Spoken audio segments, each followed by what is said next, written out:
Hello everyone and welcome back to another episode of Open Front IO. This is Enzo and today we're doing a tutorial on version 25 of the game. So in this video, we're going to go through all the different tips and tricks and strategies you need to know to be successful on this version. So to get things started, we're first going to talk about spawns. The first and one of the most important decisions you're going to be making in OpenFront is choosing where to spawn.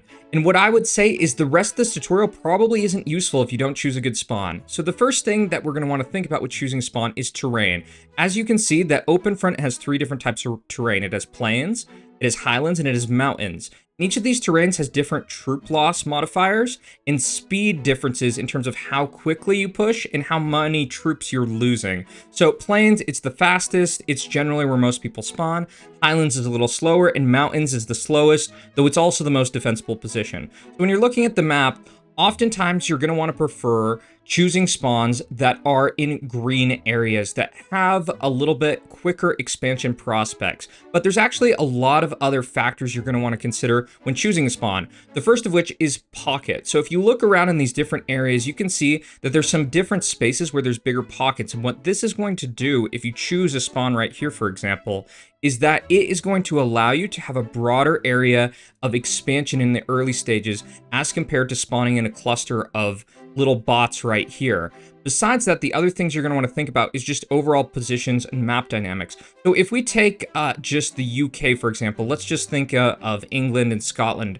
If you look at this, I just want you to think where would be the best area to spawn, just probably besides pocket. You could think about maybe spawning up here in the north or in the south. And what I would say is I would opt for a spawn a little bit more south because you got to look at the type of area that you would have available to you. So here in the south, you have a broader kind of area that you're going to be able to have access to as composed to like a pinch point right around here. Same type of idea goes for northern Spain and maybe southern France. So if we think about this, if we didn't take into account, this might be a little bit slower because we got some mountains right here.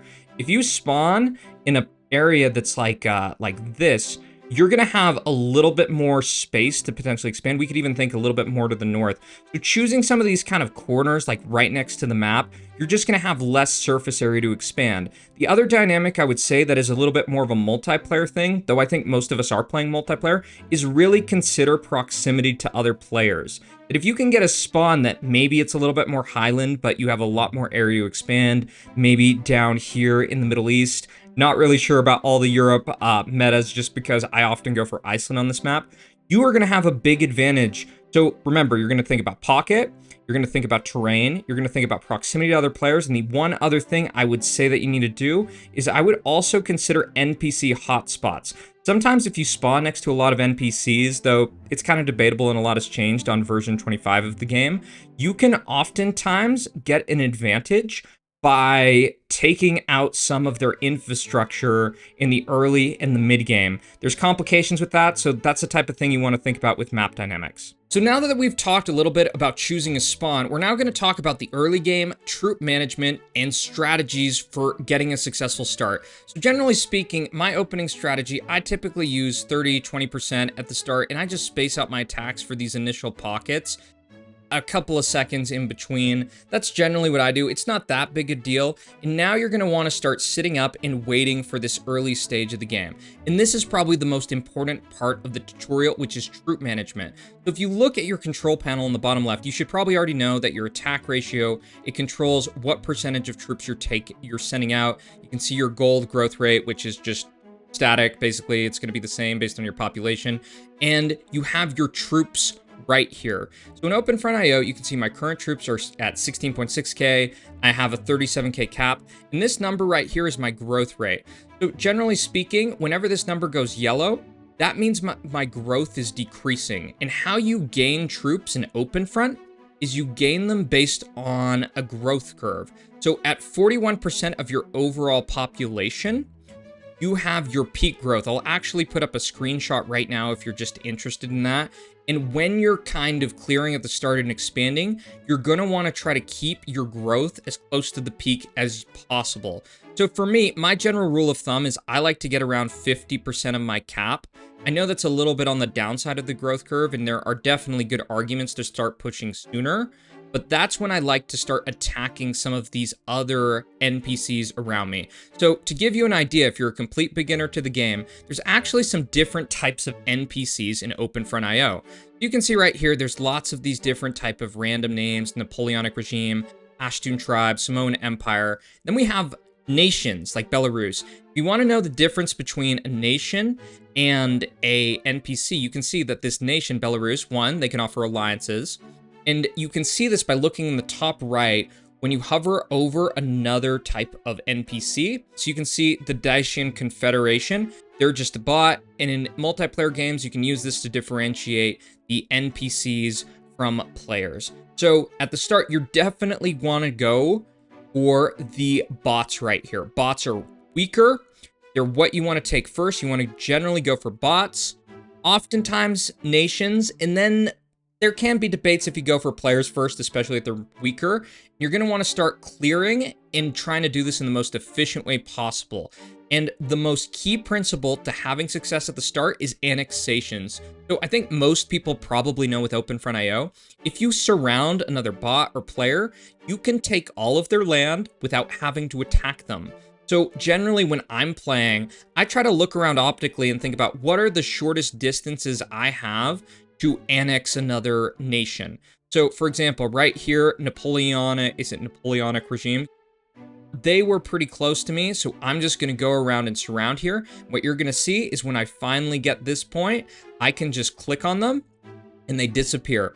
And it's basically like getting a free hit. Besides all this, there's a few other principles you can consider. If you hold down spacebar, you can see terrain.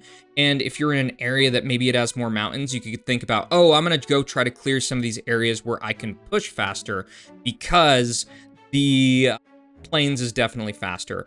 Besides all this, some other things you can consider are the overall troop counts of these different bots. So, for example, if I was to push Norwegian supremacy right here, in order to get a max speed push, I would need to use twice as many troops as defending troops. That's how basically your push rates work in all of OpenFront, and that's something I often talk about in games and thinking about how can I take out other players as efficiently as possible. When you look and you see a bot, they send out an attack, like Mong Throng right here, I would only need like 5k to push that. I'm gonna have some losses.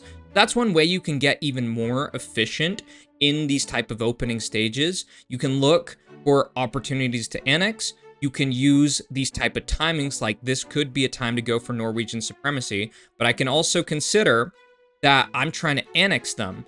So it might be more worth just kind of waiting to take out some of these other type of bots around me and go from there. So continuing with my pushes, I'm going to be efficient. I'm going to take out bots, and I'm really just trying to get the most land possible as quickly as I can and as efficiently as possible.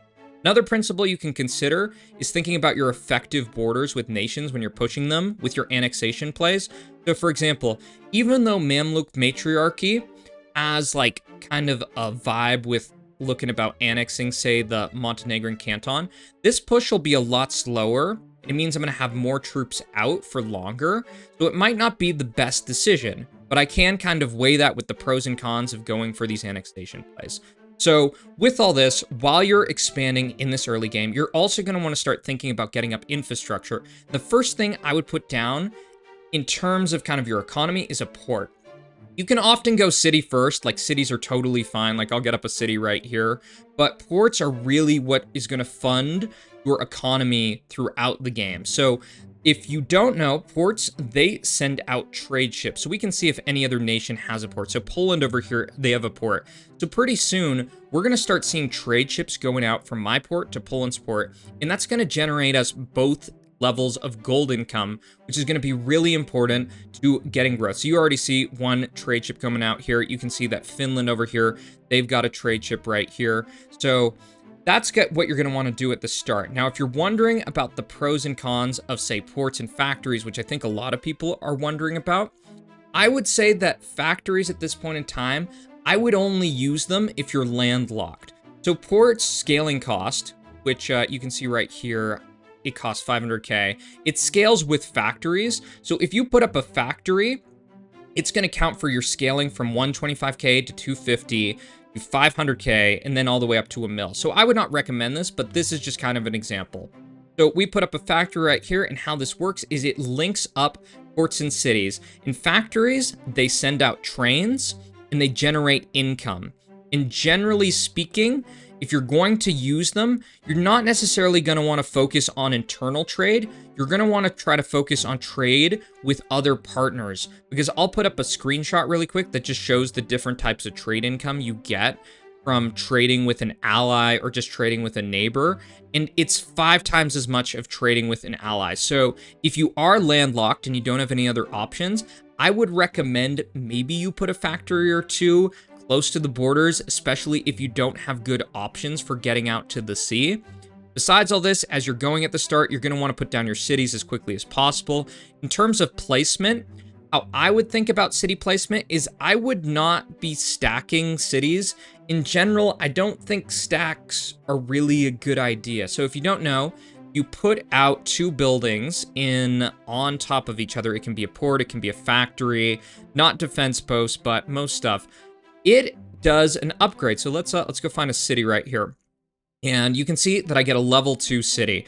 And you might be thinking, why is that bad? Why would I not put all of my stuff in one place? Like, why would I not put all my eggs in one basket? Because then I could, like, defend this with defense posts. I would not have to think about anything else. And if you think about it, it's basically, you don't want to put stuff all in one area, because if it gets bombed, you're just gonna lose more. So generally speaking, I like to spread stuff out.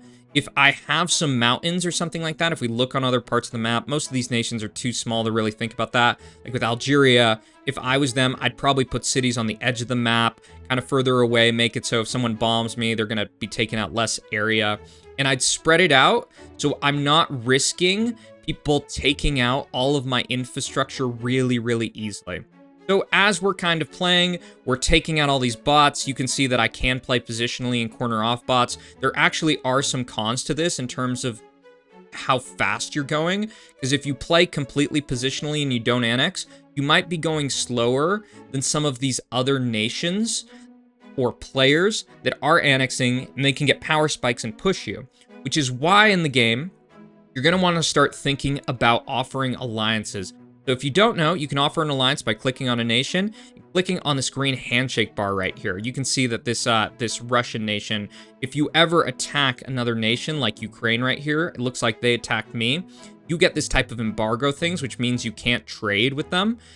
But you can fix that by just offering them an alliance. I actually don't think they're going to take it, because I think you're capped out on some of the alliances. Oh, we actually do get it. So one thing you should know is if you do end up attacking someone else, that their trade will stop. So with all this, we're getting up ports, we're getting up cities. The other thing ports can do is you can get out warships.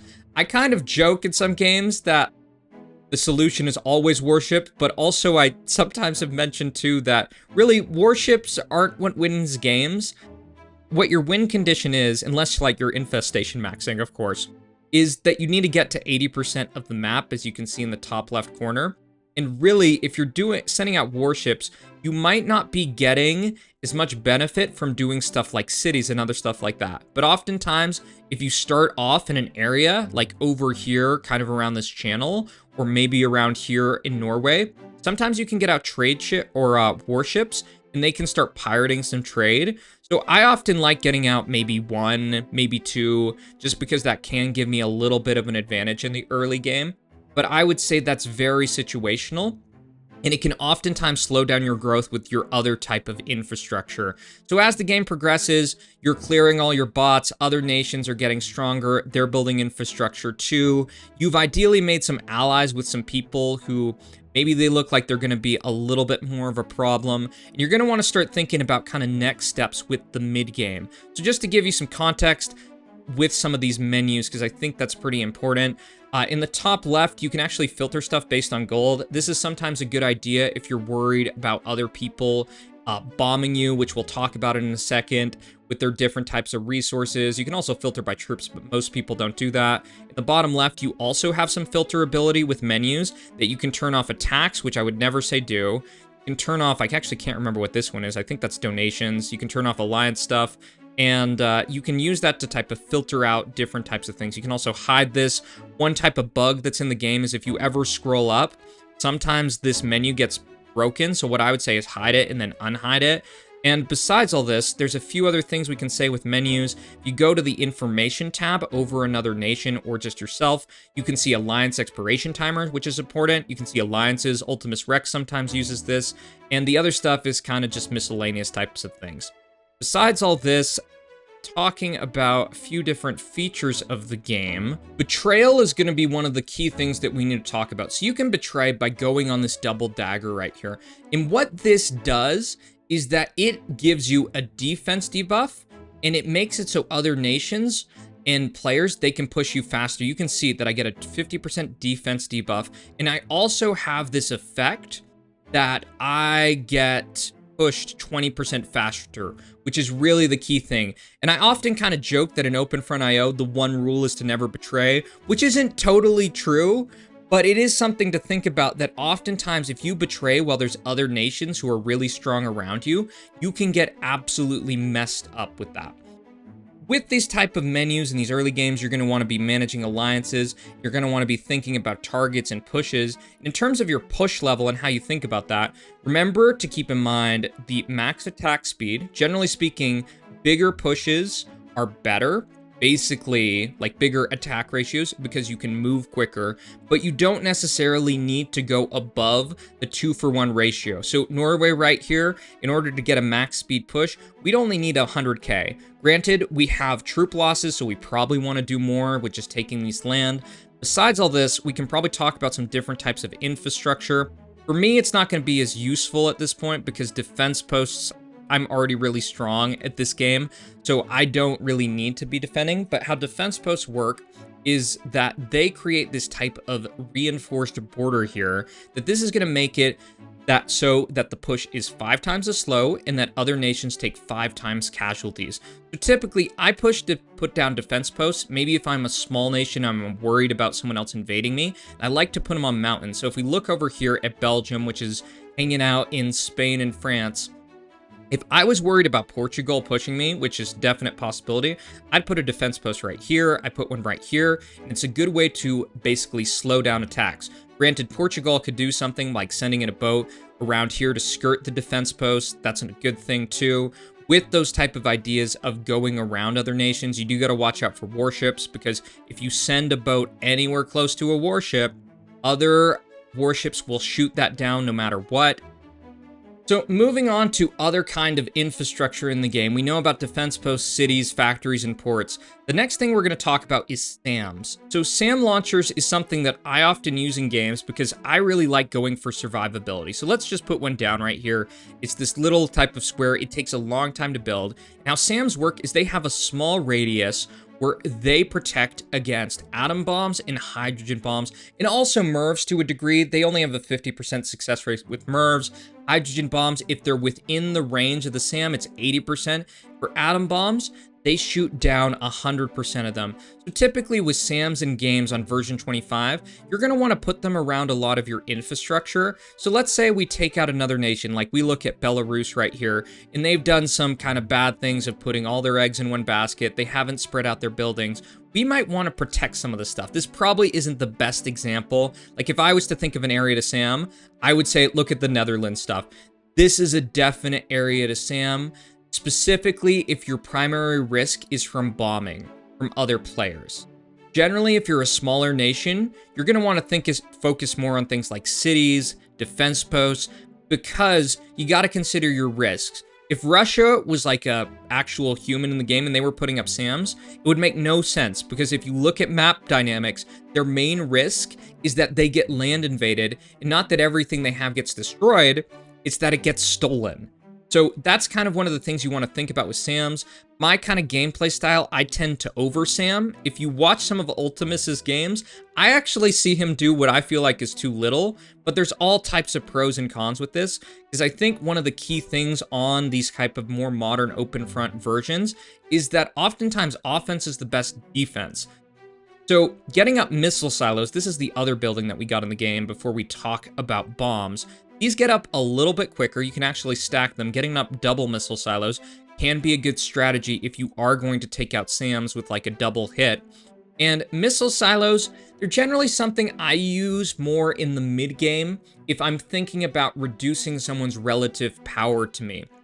Doing an early missile silo and bombing someone else who's right on my border, it's a great way to get into a fight to the death with someone, and it's often not a good choice because generally, if you can go and steal someone's infrastructure, that's oftentimes better. But if you're dealing with someone else who's a really strong power and that you're not sure if you can actually take all their stuff, getting out a missile silo and bombing stuff can be a good plan. So let's pretend that Ukraine's really strong and we can send in some atom bombs. If we pretend that their missile silo was actually a SAM here, we could send out 2 of those, and that will get 1 as a distractor and 1 that would take it out.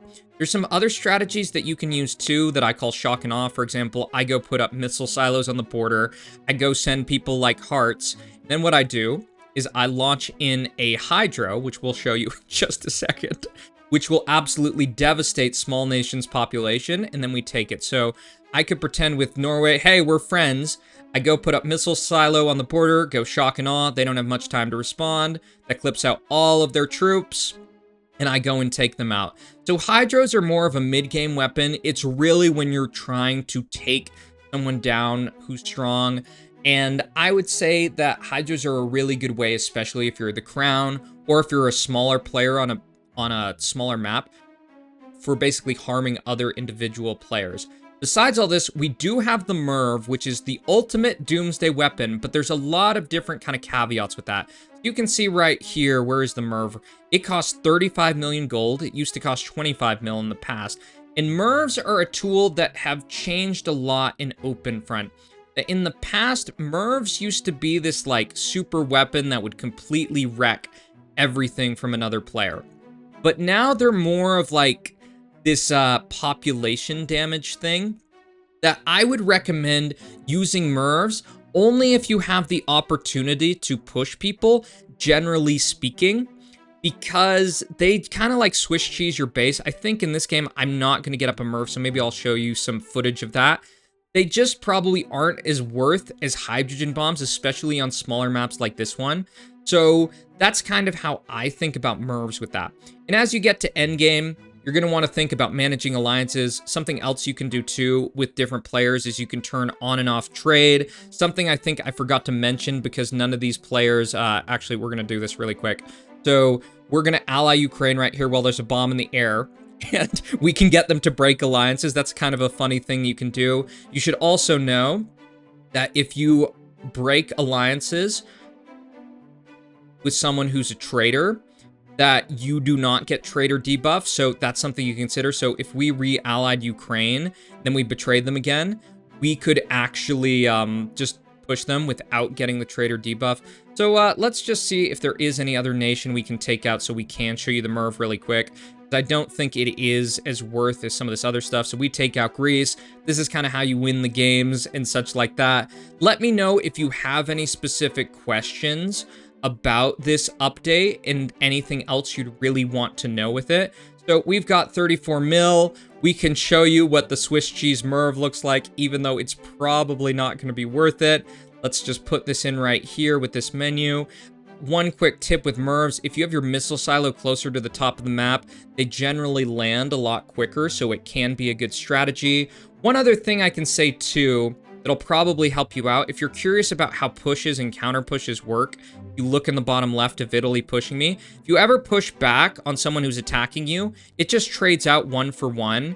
And how you're kind of managing attack levels and stuff like that is you're often just thinking about things in relation to the growth curve if you have vulnerable infrastructure on the front. And generally speaking, this is how you play OpenFront. So if you enjoy the video, leave a like, comment, and subscribe. Let me know if you have any questions, and I'll see you all in the next one. Take care. Bye-bye.